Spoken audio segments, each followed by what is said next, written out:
Hello students, अभ्यास mathematics के YouTube channel पे आप सभी का स्वागत है। आज हम लोग 11th क्लास का chapter 1 NCERT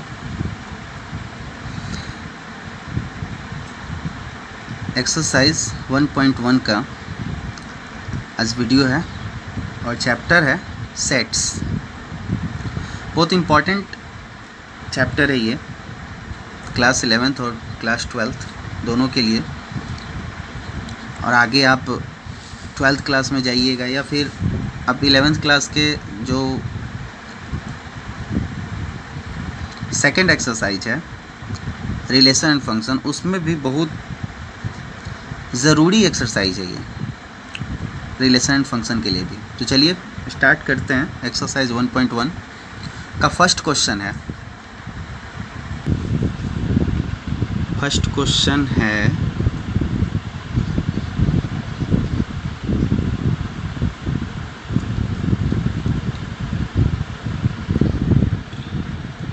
which of the following are sets, justify your answer. सबसे पहले जो फर्स्ट क्वेश्चन है वो दिया है कि बताना है आपको कि कौन सा सेट है और कौन सा नहीं है। इससे पहले जो सेट्स का हमने वीडियो बनाया था इंट्रोडक्शन, कंप्लीट इंट्रोडक्शन वाला, उसका लिंक भी डिस्क्रिप्शन में दिया हुआ है, आप लोग देख लीजिएगा जो लोग नहीं देखे हैं सेट्स का इंट्रोडक्शन वीडियो। उसके बाद आपको ये एक्सरसाइज समझ में अच्छी तरह से आएगी। तो फर्स्ट क्वेश्चन है, अब इसको देखते हैं। फर्स्ट क्वेश्चन है कि the collection of all months of a year beginning with letter J, मतलब जे अक्षर से प्रारंभ होने वाले वर्ष के सभी महीनों का संग्रह। अब सीधी बात है कि जे अक्षर से कितने महीने प्रारंभ होंगे, तो जे अक्षर से जनवरी हो गया, जून हो गया और जुलाई हो गया, यानी फाइनाइट है। अगर हम एक से अधिक पर्सन से इसी बात को पूछे कि बताओ जे अक्षर से प्रारंभ होने वाले वर्ष में कितने महीने होते हैं, या the collection of all months of a year beginning with letter J, तो वो यही बोलेगा कि जनवरी, जून और जुलाई, इसके अलावा और कोई मंथ्स नहीं होता है। तो ये क्या है, एक मतलब डिफिनिट कलेक्शन है, और डिफिनिट कलेक्शन है तो ये इसलिए सेट होगा। तो A इज इक्वल टू, लिखेंगे कैसे, A इज इक्वल टू जनवरी,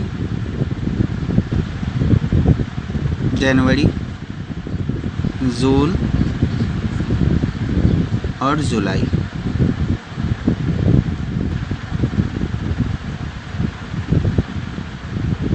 ये क्या हुआ, सेट हो गया। सेकंड क्वेश्चन है कि the collection of 10 most talented writers of India, मतलब भारत के 10 सबसे अधिक प्रतिभाशाली लेखकों का संग्रह।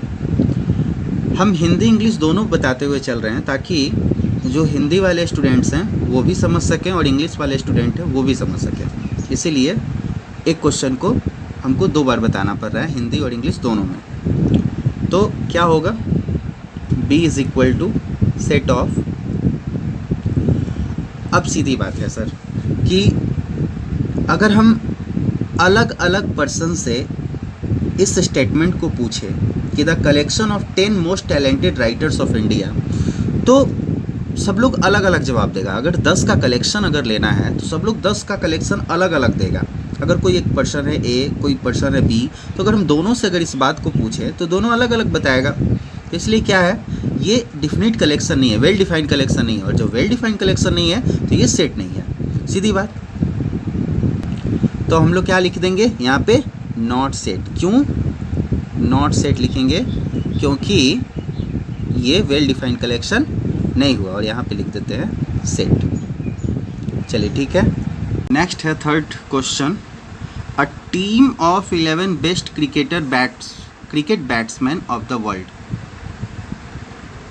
मतलब हिंदी में विश्व के सर्वश्रेष्ठ 11 बल्लेबाजों का संग्रह। ये भी सर सेट होगा या नहीं होगा बताइए। मतलब अगर हम 2 अलग अलग पर्सन ले लें A और B, उनसे यही स्टेटमेंट को बोलें हम कलेक्शन बताने के लिए, तो कोई ज़रूरी नहीं है कि दोनों सेम ही बताएगा। मतलब अलग अलग कलेक्शन बता सकता है, यानी कि ये भी वेल डिफाइंड कलेक्शन नहीं है। तो क्या है सर?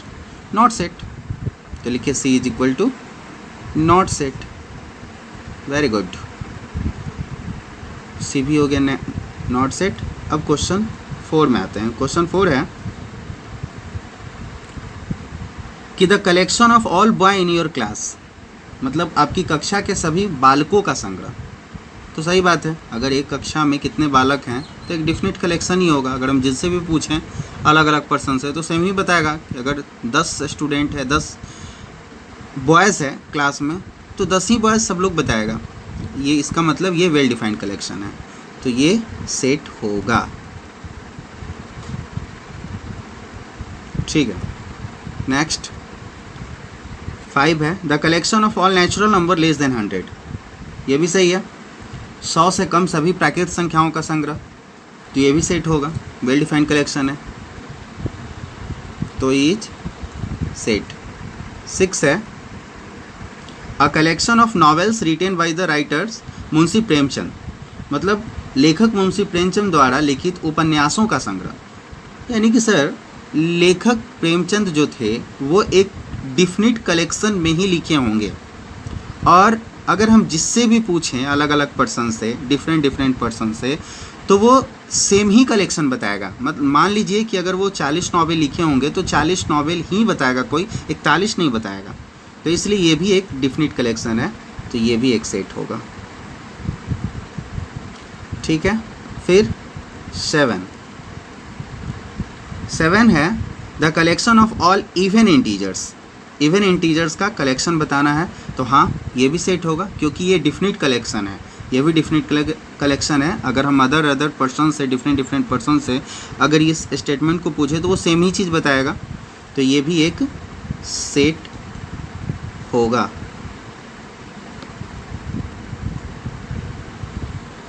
ओके, 8 है the collection of question in this chapter. ये भी डिफिनिट कलेक्शन है, ये भी सेट है। फिर है 9 the collection of most dangerous animals of the world. ये तो क्वेश्चन देखिए कि लग रहा है कि ये डिफिनिट वेल डिफाइंड कलेक्शन नहीं होगा, इसलिए ये सेट नहीं है, क्योंकि अगर हम डिफरेंट पर्सन से इस स्टेटमेंट को पूछते हैं तो वो डिफरेंट कलेक्शन बताएगा, इसलिए ये भी सेट नहीं होगा। Very good. अब जो सेकंड क्वेश्चन है वो बोल रहा है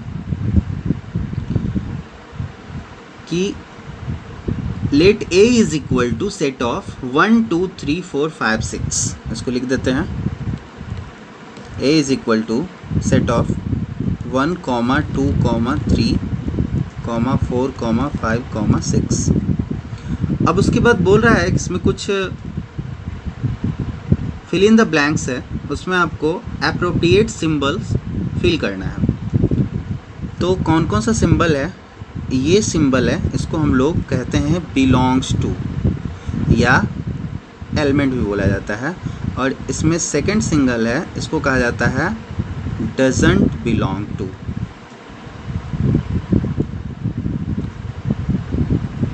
इसको बिलोंग्स टू और डजंट बिलोंग्स टू, इसका मतलब क्या होता है अभी हम बताएंगे। बिलोंग्स टू कहाँ पे फिल करेंगे और डजंट बिलोंग्स टू कहाँ पे फिल करेंगे, ये पहले समझ लेते हैं, तब हम लोग आगे इसके क्वेश्चन को देखेंगे। अब जैसे देखिए A is equal to set of 1 2 3 4 5 6 है, मतलब इसमें 6 एलिमेंट हैं।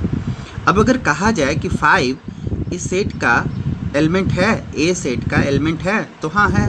तो जब एलिमेंट है तो उसको हम लोग कहेंगे कि ये बिलोंग टू, यानी बिलोंग कर रहा है। ठीक है, और अगर वो एलिमेंट नहीं है, जैसे 8 कुछ, अगर इसमें एलिमेंट 8 रख दें या 9 रख दें, तो 9 इस सेट का एलिमेंट नहीं है, तो उसको हम कहेंगे कि ये डजंट बिलोंग टू। मतलब 5 belongs to A but 8 doesn't belong to A. अब क्लियर हो गया होगा कि बिलोंग्स टू कहाँ पे फिल करेंगे और डजंट बिलोंग्स टू कहाँ पे फिल करेंगे।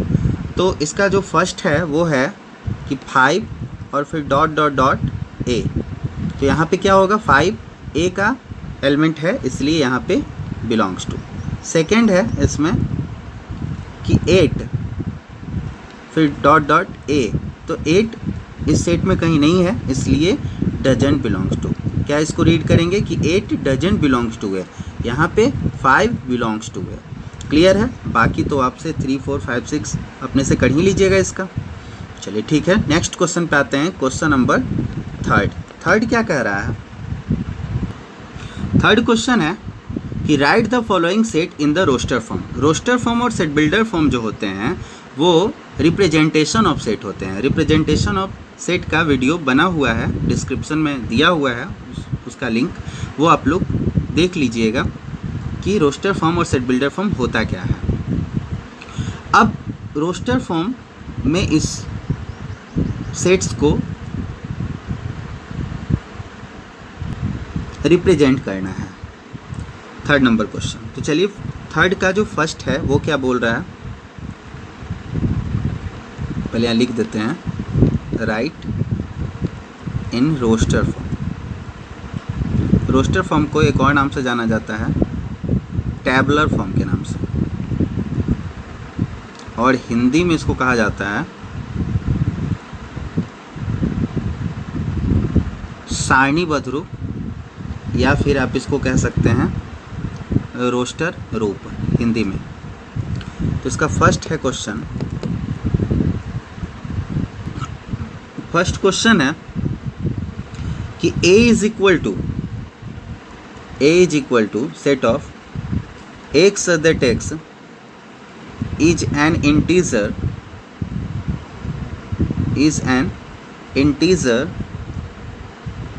and x is greater than or equal to -3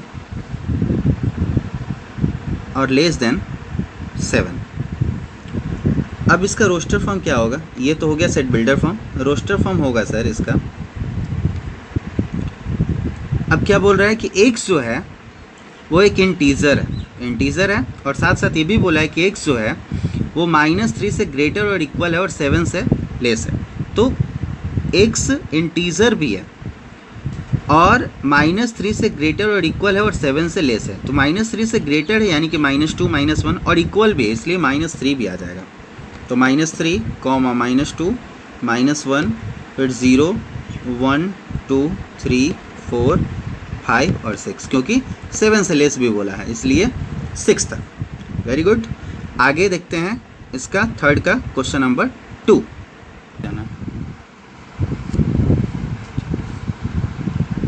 second question है कि b is equal to set of x such that x is a natural number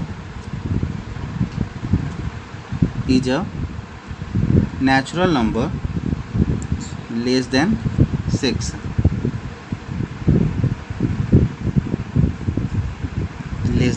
मतलब x such that x, b is equal to set of x such that x 6 से कम एक प्राकृत संख्या है, 6 से कम एक प्राकृत संख्या है, नेचुरल नंबर है। अब इसका रोस्टर फॉर्म में क्या करेंगे? 6 से कम एक प्राकृत संख्या यानी नेचुरल नंबर है, तो सीधी बात नेचुरल नंबर 1 से स्टार्ट होता है, तो 1, 2, 3, 4, 5, 6। तो क्या लिखेंगे? b is equal to set of 1, 2, 3, 4, 5 और 6 से लेस है इसलिए 6 शामिल नहीं होगा। हाँ, रहता लेस देन और इक्वल टू 6, तो 6 भी आ जाता है इसमें। ठीक है, अब थर्ड क्वेश्चन है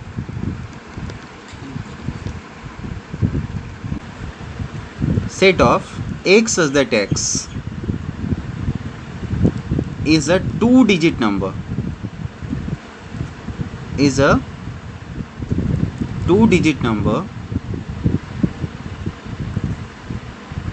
such that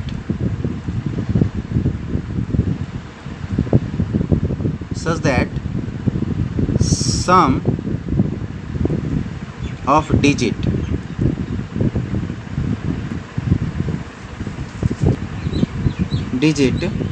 is 8। ठीक है, मतलब हो गया कि एक सदस्य टेक्स 2 अंकों की एक ऐसी प्राकृत संख्या है, 2 अंकों की एक ऐसी प्राकृत संख्या है जिसके अंकों का योग मतलब सम ऑफ डिजिट क्या है, 8 है, 8 है। तो इसका रोस्टर फॉर्म क्या होगा सर?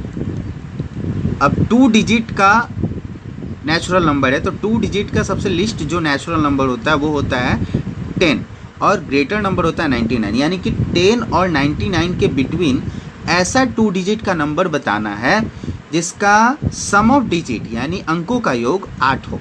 तो सबसे जो फर्स्ट नंबर है वो है 17 यानी 17, फिर क्या है 26, फिर 35, फिर होगा 44 यानी 44, फिर होगा 53, फिर 62, फिर 71 और फिर होगा 80 और तो कुछ नहीं होगा। 17, 26, 35, 44, 53, 62, 71 और 80। अब ये जो 10 और 99 के बिटवीन ऐसे नंबर हैं, ऐसे 2 डिजिट नंबर हैं ये जिनका सम ऑफ डिजिट 8 होगा। मतलब आप जोड़ के देख लीजिए दोनों डिजिट को, 7 1 8, फिर 6 2 8, 5 3 8, ऐसे 80 तक, यानी 17 से लेकर 80 तक ये ऐसे नंबर का कलेक्शन है 2 डिजिट का जिनके अंकों का योग यानी सम ऑफ डिजिट 8 होगा। चलिए ठीक है, क्लियर है। नेक्स्ट क्वेश्चन है 4 कि x such that x d is equal to set of x such that x is a prime number, is a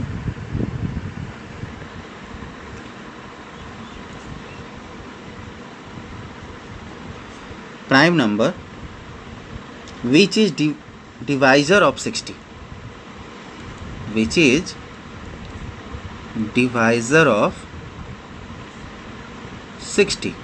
मतलब हिंदी में समझ लेते हैं, d is equal to set of x other x एक अभाज्य संख्या है जो संख्या 60 का भाजक है। मतलब कौन सी ऐसी प्राइम नंबर है, कौन सा ऐसा प्राइम नंबर है जो 60 को डिवाइड करता हो, बताना है यहाँ पे। अब उनको रोस्टर फॉर्म में आपको लिखना है। तो कौन कौन सा नंबर है, कौन कौन सा प्राइम नंबर है? तो सबसे पहले तो 2 प्राइम नंबर भी है और 60 का डिवाइज़र भी है, फिर 3 भी है, फिर 4 भी होगा, लेकिन 4 प्राइम नंबर नहीं है, सॉरी, 5 यहाँ पे 2 3 5 और फिर होगा आपका बाकी कोई नंबर नहीं है जो प्राइम भी हो, इसलिए सॉरी थोड़ा सा मिस्टेक हो गया हमसे। 2 3 5 यानी 3 ऐसे नंबर हैं जो प्राइम भी हैं और 60 के डिवाइज़र भी हैं। क्लियर है। अब आते हैं क्वेश्चन नंबर 5 पे। 5 है कि e इज इक्वल टू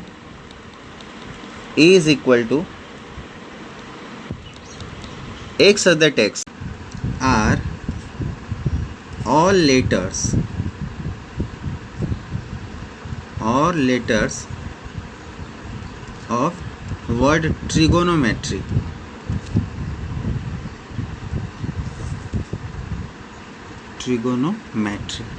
मतलब ट्रिगोनोमेट्री वर्ड का जो भी लेटर्स हैं उसको लिखना है आपको रोस्टर फॉर्म में। तो क्या लिखेंगे? e इज इक्वल टू, बताया गया है सबसे पहले रोस्टर फॉर्म में, बताया गया था आप लोग को पिछले वीडियो में कि रोस्टर फॉर्म में किसी भी लेटर का रिपीटेशन नहीं होता है। मतलब जो एक बार आप लिख दिए वो दोबारा नहीं लिख सकते, सबसे पहले ये। और इसमें जो भी एलिमेंट्स होते हैं ना वो कॉमा के द्वारा सेपरेट किए जाते हैं, मतलब अलग अलग किए जाते हैं। यानी हम टी लिखेंगे पहले, फिर कॉमा आर, फिर आई, फिर जी, फिर ओ, फिर एन और फिर ओ दोबारा आ रहा है तो इसलिए नहीं, फिर एम, फिर ई और टी आर पहले आ चुका है इसलिए वाई। चलिए हो गया रोस्टर फॉर्म में। अब है 6 क्या है? Set of all letters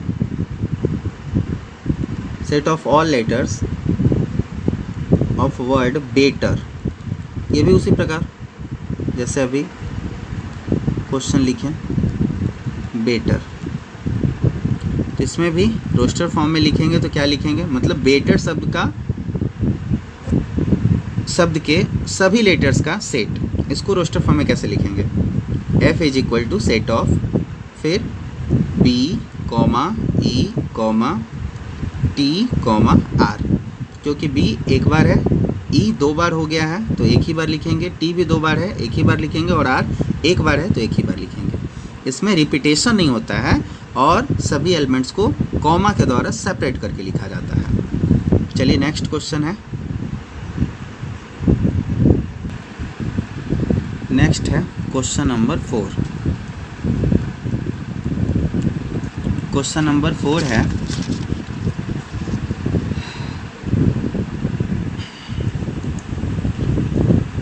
right the following set in the set builder form, मतलब सेट बिल्डर फॉर्म में अब इसको रिप्रेजेंट करना है। मतलब जो पिछला क्वेश्चन था वो सेट बिल्डर में दिया हुआ था, रोस्टर में कन्वर्ट करना था, और यहाँ पे अब रोस्टर में दिया हुआ है और सेट बिल्डर में कन्वर्ट करना है।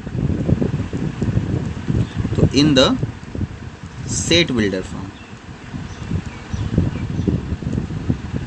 इन द सेट बिल्डर फॉर्म। आइए फर्स्ट क्वेश्चन क्या है देख लेते हैं। A is equal to set of है क्वेश्चन 3, 6, 9, 12। क्या करेंगे, सेट बिल्डर में करना है तो सबसे पहले A is equal to set of x other x is equal to 3n, where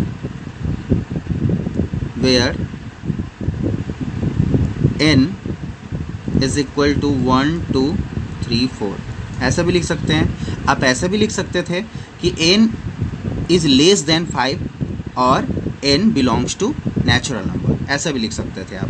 यानी ये अपने माइंड से सोचना है कि क्या स्टेटमेंट दें, यहाँ पे कौन सा कॉमन प्रॉपर्टी लगाएं हम। अब सेकंड है b इज़ इक्वल टू 2, 4, 8, 16, 32। इसके लिए आइए सेट बिल्डर फॉर्म में, तो x अदर x क्या करेंगे, 2 की पावर n कर देते हैं, 2 की पावर n मतलब, और where n is equal to कर देते हैं 1, 2, 3, 4, 5। यानी n के जगह अगर हम 2 के पावर n में 1 रखें n के जगह, तो 2 के पावर 1 यानी 2 मिल जाएगा, 2 रखेंगे तो 2 के पावर 2 यानी 4 मिल जाएगा, 2 के पावर 3 करेंगे तो 8 मिल जाएगा, यानी कि, और फिर लास्टली 5 करेंगे तो 32 मिल जाएगा। क्लियर है यहाँ तक, सेकंड क्वेश्चन हो गया। अब आइए थर्ड क्वेश्चन पे। थर्ड क्वेश्चन है कि c इज इक्वल टू 5, 25, 125 और 625, ठीक है। इसका सेट बिल्डर फॉर्म क्या होगा, x other x is equal to 5 to the power n कर लेते हैं, और वेयर लिख देते हैं, where n is equal to 1, 2, 3 और 4, यानी 5 के पावर n है, तो अगर हम 1 रखें n के जगह तो क्या मिलेगा, 5 मिलेगा। 2 रखेंगे तो 5 का स्क्वायर यानी 25, 5 के पावर 3 तो 125, और 5 के पावर 4 तो 625। क्लियर है। अब आते हैं क्वेश्चन नंबर 4 में, इसी में तो 4 है d is equal two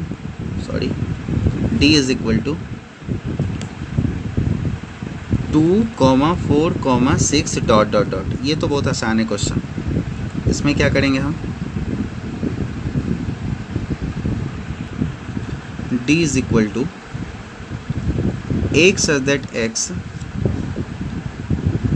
is equal to 2n कर लेते हैं, और where n is equal to 1, 2, 3 dot dot कर लेते हैं। यानी अगर 1 रखते हैं तो 2 इंटू 1 तो 2 मिलेगा, 2 इंटू 2 4 मिलेगा, 2 इंटू 3 6 मिलेगा, और फिर यहाँ डॉट डॉट तो यहाँ भी डॉट डॉट, क्योंकि आगे 4, 5, 6 और यहाँ भी फिर आएगा 10, 12 ऐसे करके। चलिए लास्टली क्या है, a is equal to A is equal to है 149 डॉट डॉट 100। क्या करेंगे sir, A is equal to, यहाँ पे हम देख रहे हैं ना कि स्क्वायर के टर्म में है, यानी कि 1 का स्क्वायर 1, 2 का स्क्वायर 4, 3 का स्क्वायर 9 और लास्टली 10 का स्क्वायर 100। यानी कि यहाँ हम लिख सकते हैं x such that x is equal to n square, यानी नेचुरल नंबर का स्क्वायर है, स्क्वायर ऑफ नेचुरल नंबर।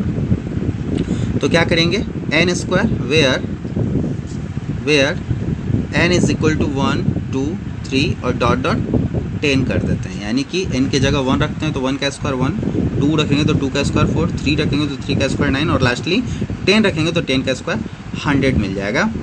ठीक है, क्लियर है, आई होप कि क्लियर होगा। अब नेक्स्ट क्वेश्चन पे आते हैं, क्वेश्चन नंबर 5 क्वेश्चन है कि list all the elements of the following sets. Listed करना है, यानी यहाँ भी रोस्टर फॉर्म में कन्वर्ट करना है इसको। सेट बिल्डर फॉर्म में गिवन है और रोस्टर फॉर्म में कन्वर्ट करना है। तो फर्स्ट क्वेश्चन क्या है इसका, फर्स्ट क्वेश्चन है कि a is equal to x such that x is an odd number, odd natural number,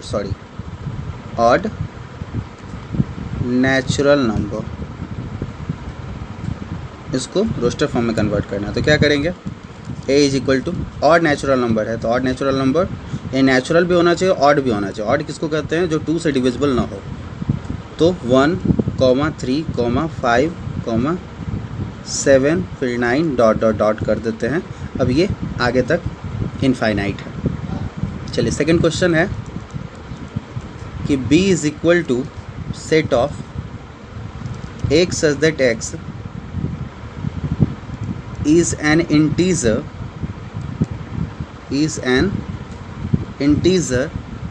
where इसको where रीड कीजिएगा in the set, where x is greater than -1/2 और लेस देन 9/2। मतलब integer है और साथ साथ क्या है, x क्या है, इंटीजर है और -1/2 से बड़ा है और 9/2 से छोटा है। -1/2 से बड़ा इंटीजर कहाँ होगा, कौन होगा, 0 होगा। -1/2 से बड़ा इंटीजर 0, फिर 1, फिर 2, फिर 3, 4, 5 इसलिए नहीं हो सकता क्योंकि x 9/2 से लेस भी है, इसलिए क्या हो जाएगा, b इज इक्वल टू 1, 2, 3, 4 हो गया सर। ओ सॉरी, 0 भी होगा इसमें, 0 भी होगा। तो 0, 1, 2, 3, 4 क्लियर है। -1/2 से बड़ा हो गया और 9/2 से छोटा भी हो गया। थर्ड क्वेश्चन क्या कर रहा है, थर्ड क्वेश्चन है कि c is equal to set of x such that x is an integer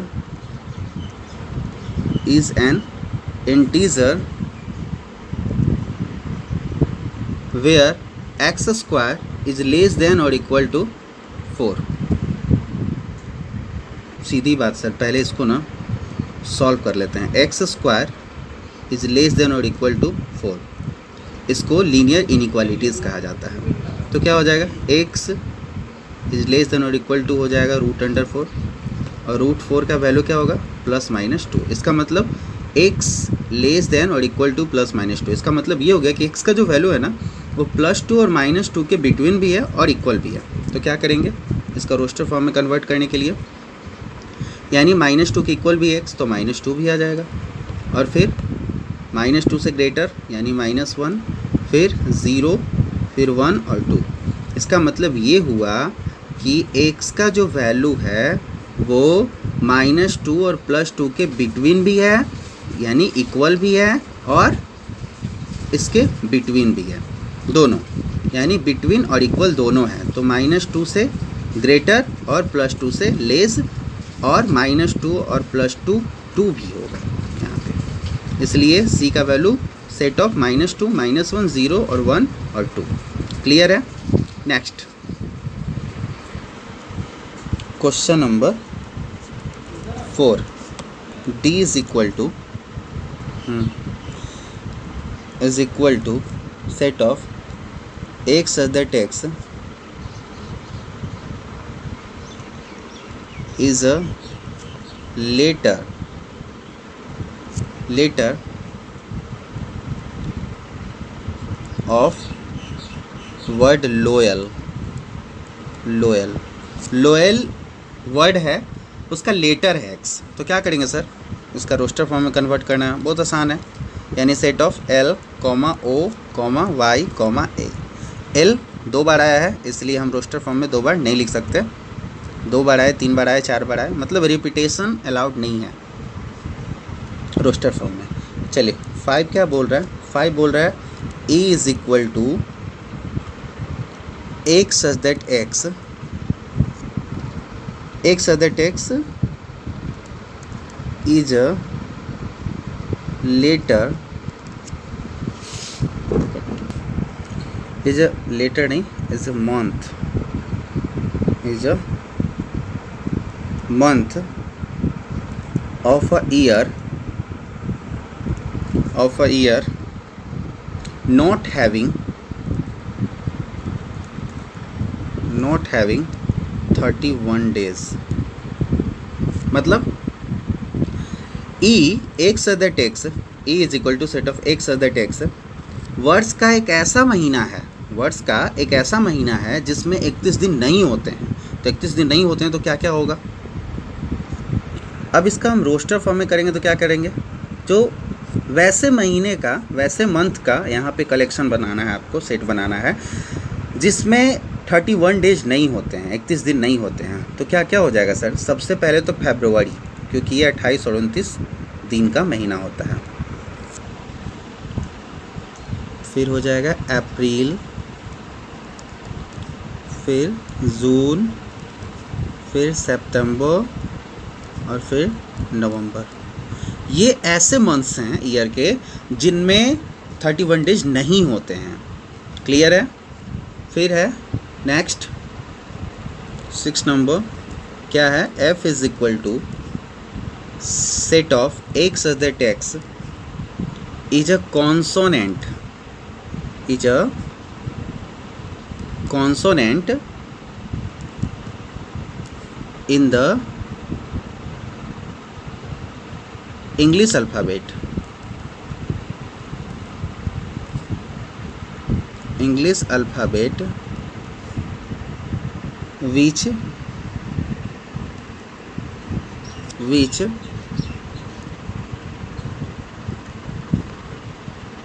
precedes K।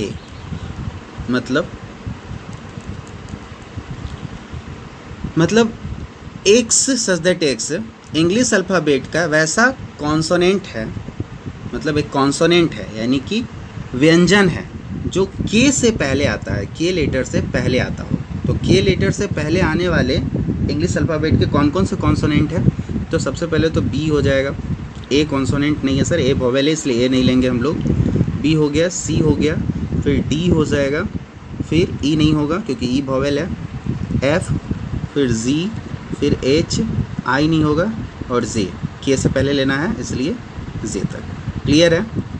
I hope कि यहाँ तक आपको क्लियर होगा।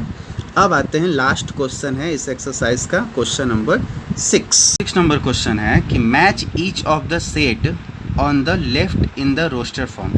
मतलब ये लेफ्ट साइड है और ये राइट साइड है, तो लेफ्ट में रोस्टर फॉर्म दिया हुआ है और इसी का सेम सेट है on the right described set builder form. Set builder form को हम शॉर्ट में एस बी लिख दिया है, आप समझ जाइएगा। सेट बिल्डर फॉर्म, तो एक तरफ लेफ्ट में रोस्टर फॉर्म है और राइट में सेट बिल्डर फॉर्म है, और मिलाना है कि कौन इस रोस्टर फॉर्म का सेट बिल्डर फॉर्म है। तो चलिए सर, सबसे पहले सेट बिल्डर फॉर्म को देखते हैं, तब इसका रोस्टर हमको मिल जाएगा।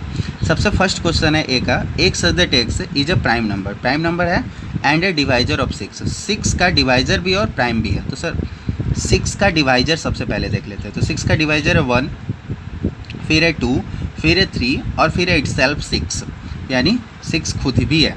तो प्राइम नंबर भी होना चाहिए और 6 का डिवाइजर भी, यानी कि अभाज्य संख्या भी होना चाहिए और 6 का डिवाइजर भी होना चाहिए। तो 6 का डिवाइजर 1, 2, 3 और 6। अब इसमें प्राइम नंबर कौन कौन है, तो एक तो खैर प्राइम नंबर में नहीं आएगा और 6 भी प्राइम नंबर नहीं है, तो कौन कौन है, 2 और 3, यानी कि इसका आंसर होगा रोस्टर फॉर्म में सेट ऑफ 2 और 3, यानी कि ये वाला। चलिए हो गया। सेकंड है बी, कि x सदर x is an odd natural number, मतलब ऑड नेचुरल नंबर का मतलब विषम प्राकृत संख्या जो लेस देन 10 है, यानी कि 10 से छोटा विषम प्राकृत संख्या, यानी x सदर x is an odd natural number less than 10, 10 से छोटी विषम प्राकृत संख्या। कौन कौन है सर 10 से छोटी विषम प्राकृत संख्या? यानी कि हो जाएगा 1, फिर 3, फिर 5, 7 और 9, ये वाला होगा, ये वाला हो गया इसमें, ठीक है। फिर क्या है सी, x सदर x is a natural number and divisor of 6, natural number भी है और 6 का डिवाइज़र भी है, तो 1, 2, 3 और 6, सीधी बात, यानी इसको हम इससे मिला दिया। फिर लास्टली क्या बचा, एक चीज़ है letter of word mathematics, mathematics का ये क्वेश्चन हम लोग बनाया भी थे पहले। तो मैथमेटिक्स का यानी कि m है, फिर a है, फिर t है, फिर h है, फिर e, और m 2 बार आएगा नहीं इसलिए एक ही बार, फिर a भी 2 बार नहीं आएगा एक ही बार, t भी 2 बार नहीं आएगा, और फिर ICS यानी 3 को हम मिला दिए d से। यानी आंसर क्या हुआ, फर्स्ट का हो गया C, सेकंड का हो गया A, थर्ड का हो गया D, और 4 का हो गया B। चलिए क्लियर है। आई होप कि आप लोग अच्छी तरह से समझ गए, और यहाँ तक 1.1 ख़त्म हुआ। तो नेक्स्ट वीडियो में मिलते हैं हम लोग 1.2 के एक्सरसाइज के साथ। आज के लिए बस इतना ही, धन्यवाद।